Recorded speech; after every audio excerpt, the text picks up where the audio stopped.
ब्रह्मा और सभी देवताओं, इस हयग्रीव अवतार से मेरे अवतारों का क्रम आरंभ हुआ है।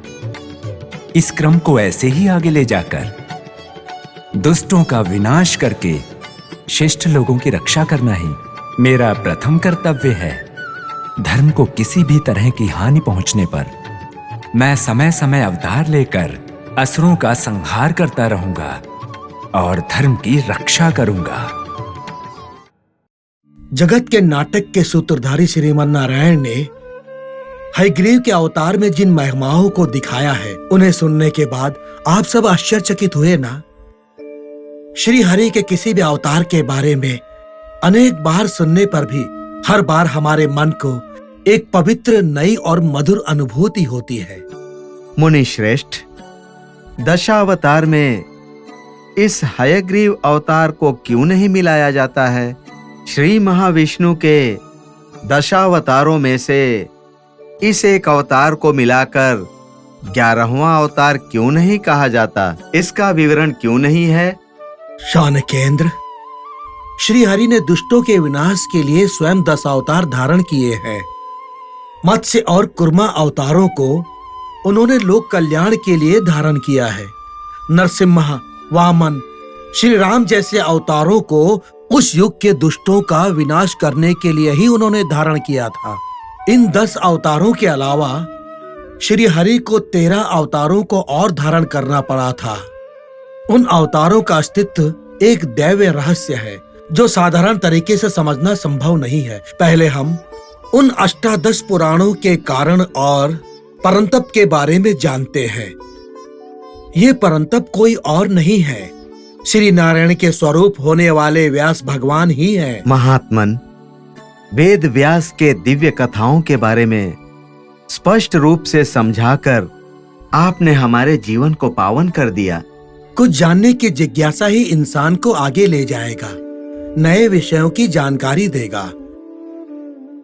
गुरुराज चंद्र कहलाने वाले कृष्णदेव पायन जी साक्षात विधाता के परपोते हैं।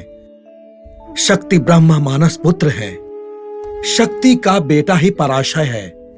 इस पराशय महर्षि को सत्यवती नाम की एक मत्स्यगंधी के द्वारा एक बेटा हुआ जो हमारे कृष्णदेव पायन है। जन्म से ही हर विद्या के ज्ञाता और सकल विद्या की माता कहलाने वाली सरस्वती देवी का अनुग्रह पाकर अत्यंत जटिल वेदों का पाठ करके वेद व्यास नाम से इस जगत में प्रतिष्ठित हुए हैं।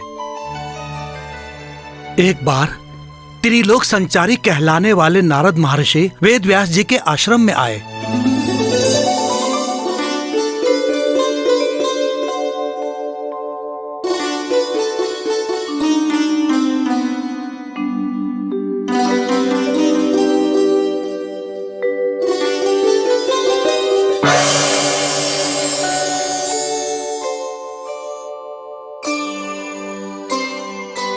नारायण नारायण।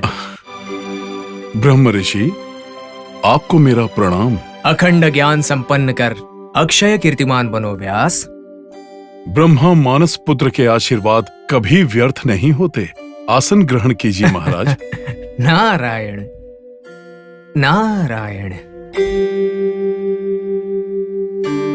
महाभागा, आप त्रिलोक संचारी हैं, त्रिकाल ज्ञानी हैं। ऐसा कोई विषय नहीं है जो आप नहीं जानते। मेरे पितृ पितामह पुण्य लोक में संतुष्टि के साथ है ना? उसी विषय में बात करने आया हूं। क्या हुआ नारद? बात क्या है? आपके चेहरे को देखकर मुझे बहुत भय लग रहा है। मुझसे कोई त्रुटि हुई है क्या? मेरे कारण से मेरे वंश में किसी को कुछ हुआ है क्या? बताइए स्वामी। वेदों का विभाजन करके तीनों लोकों पर बड़ा उपकार किया है आपने, किंतु आपके पिताश्री और पितामह को उत्तम स्थान नहीं दिला पाए हो परंधरा। आप ये क्या कह रहे हैं स्वामी? मैं अपने पिताश्री को उत्तम स्थान नहीं दिला पाया? मैंने क्या पाप किया है स्वामी? हे व्यास, आपने कोई पाप नहीं किया है। वयोधर्म का पालन करके आपने गृहस्थाश्रम धर्म को स्वीकार नहीं किया है।